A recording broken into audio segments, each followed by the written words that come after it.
This is the first full lesson of the course, although it's the shortest one. But the point of this lesson here is to understand the need for wireframing a website. You see, the common approach for most people who want to build a website is to just start designing. That's the pretty part, or the interesting part, or the fun part of building a website.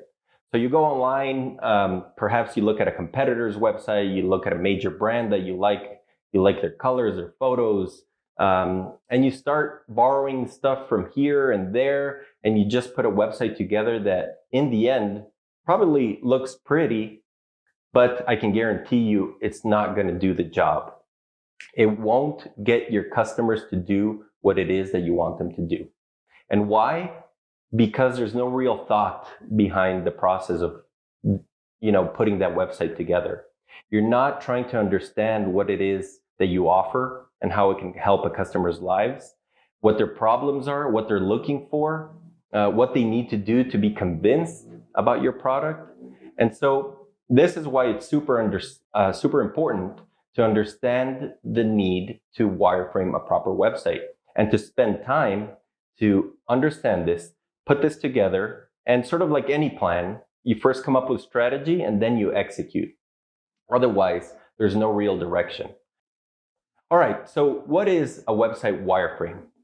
Well, basically, a wireframe is like the blueprint of a building or a construction site. You need this sort of layout and plan to know exactly what needs to go where. And the problem is that if you don't have this, you may have many things that you want to say, but you don't know where they should go, or there's no logic as to where they should go. So you need to arrange these elements in a very specific way.